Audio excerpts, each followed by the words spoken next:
radau ir užklydau į rekvizitus LT įrašęs Lietuvos pavadinimą ir Lietuva yra įregistruota kaip įmonė. Tai yra visai kitas reikalas.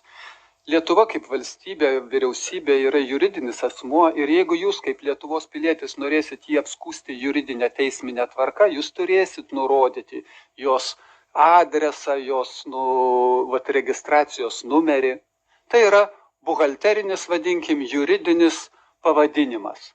Čia tame nieko blogo visiškai nėra.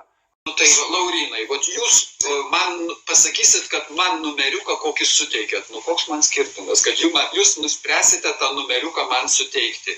O jūs ką manot?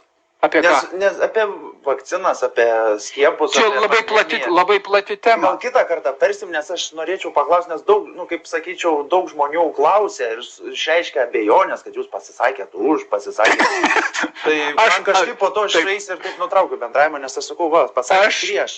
Per prezidento rinkimus aš sužinojau, kad Vaitkus buvo už vakcinas. Aš kalbu, vakcinos yra nuostabus žmonijos išradimas. Nuostabus. Klausimas, kur, kada, kam. Ir nuo šitų detalių viskas ir priklauso. O čia jau... Metodologiškai visai tvarkoj teisingai. Virusas yra, liga yra, kelis kartus pavojingesnės negu gripo. Su ją kovoti aišku reikia. Apsaugoti vyresnius žmonės reikia. O kokie spąstai?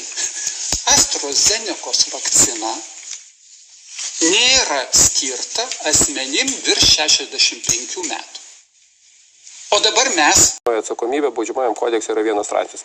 Tas asmuo, kuris sukėlė kitam galimai pavojų ir dėl to galėjo mirti, atsako baudžiamąją atsakomybę. Tai tokiu atveju žmogus, kuris, nesutinka ir nepasiskiepia ir dėl jo kažkokių tai veiksmų gali kitą žmogų ištikti, nelaimė, mirtis ar panašiai, tai bus elementariai teisiamas už žmogžudystę. Tai